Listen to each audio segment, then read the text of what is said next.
After importing the data, we can start the analysis. We start by checking the auto power of the reference sensor.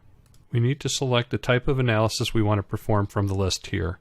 So it can be octave analysis, 1/3 octave, 1/12 octave, user-defined band, or narrowband analysis. So here we want to select narrowband analysis and then click curves. And here we can see the auto power for the reference center at measurement location 1. And we want to check the consistency of the excitations at each measurement point.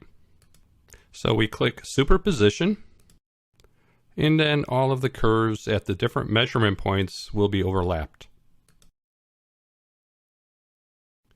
And here we can see that all of the curves coincide well.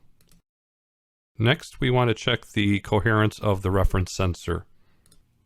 So first we start with a new window, and then we display the coherence. We can see that a peak exists in both graphs at the same location, and we want to know the value of this peak. So we drag this line to the location of the peak and right click, and now we can see that this peak exists at 2200 Hertz. Next, we want to define the frequency range of the analysis we want to perform. From the figures, we can see there's not enough excitation below 600 Hertz. This is because of a practical limitation, so the effective frequency in the analysis should be above 600 Hertz. In addition, the frequency range of NAH analysis is related to the size and step size of the measurement plane. And for this measurement, the upper frequency limit is 2500 Hertz.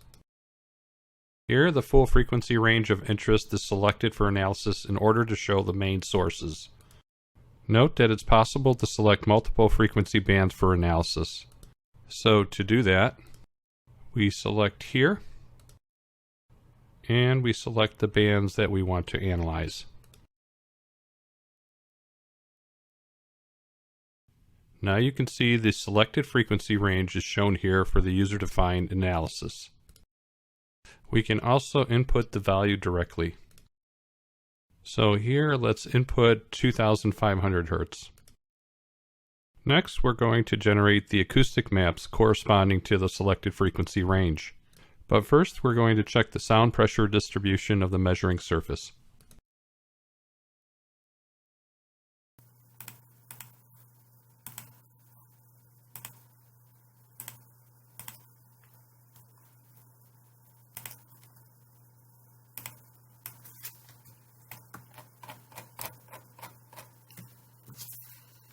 These results represents the diffusion of noise radiated by the test objects at the scanning surface of the hydrophone array.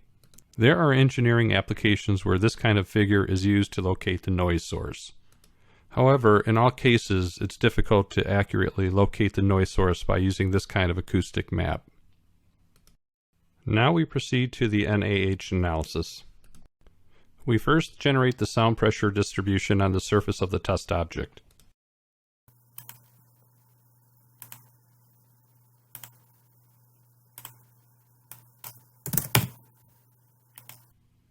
The distance between the hydrophone array and the test object is 0.8 meters. So here we select the 0.8 meters as the back propagation distance.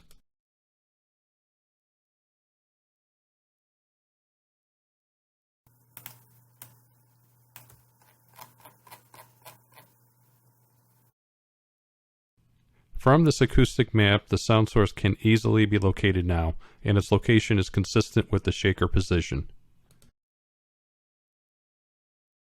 And if we compare this to sound pressure maps, it's obvious that the NAH technique can enhance the source localization performance significantly.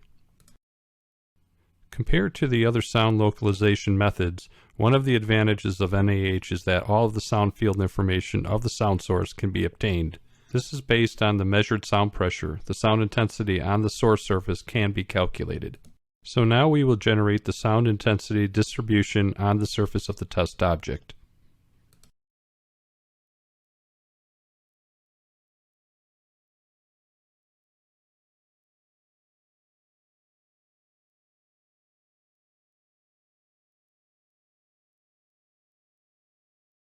Comparing these two maps, we can see that the sound intensity map can locate the noise source even more accurately than the sound pressure map. To make a complete noise diagnosis, the acoustic maps might not be sufficient and the source quantification is required. To quantify the sound emission, it's necessary to estimate the sound power of the test object. So now we will compute the sound power in the narrow band.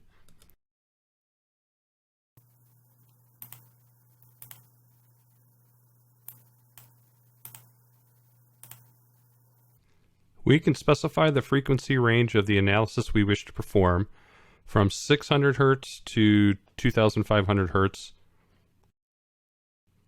And here we get the sound power.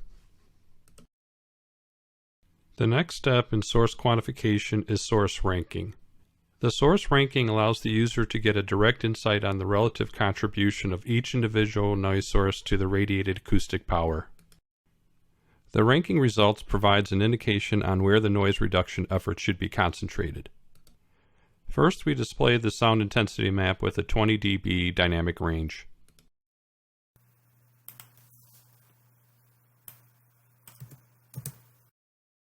Then we select two sources to rank, which are labeled as Screen 1 and Screen 2.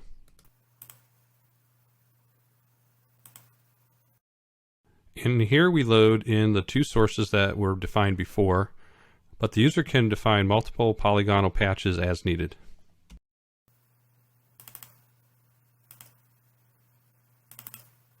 So here is Screen 1 and here is Screen 2.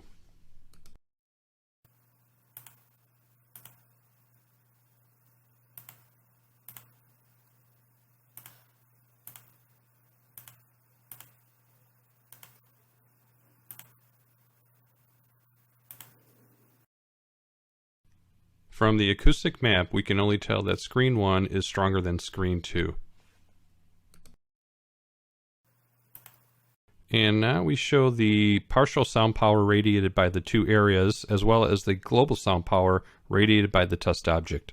So the blue line here corresponds to the global sound power, where the red and the purple curves correspond to the partial sound power radiated from Screen 1 and Screen 2 respectively. So with the ranking function, we can quantify the individual contribution of the two sources. The software also provides a function called soft screening. This function estimates the radiated sound power assuming the selected areas are covered. This simulates the impact of removing the noise source.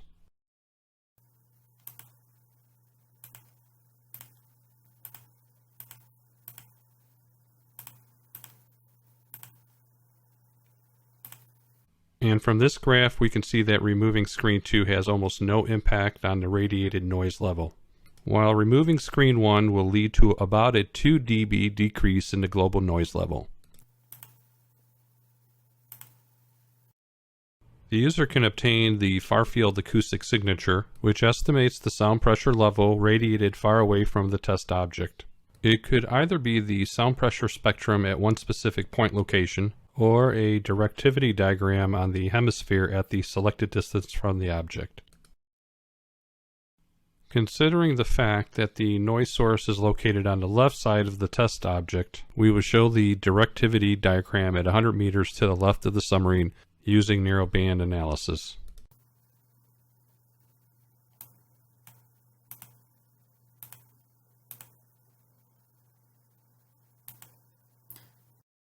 So by defining different values of the theta and phi, we can examine the directivity diagrams in different directions.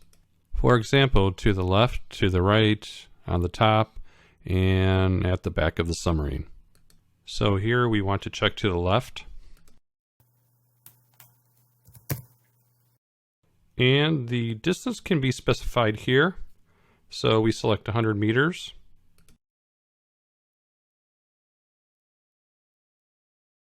We can check the directivity diagrams at different frequencies, for example at 2200 Hz. We can also change the transparency level to better visualize the analysis.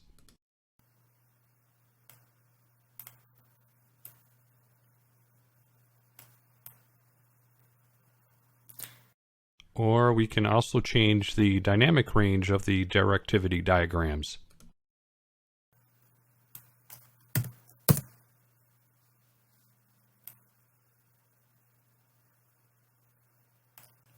So here we have demonstrated the main steps of acoustic signature management using Oros's underwater holography solution. This software allows the user to accurately locate and quantify noise sources and predict the far-field acoustic radiation of the object under investigation. This provides a theoretical basis for the noise reduction and the low noise design optimization of underwater vessels. And thank you for watching.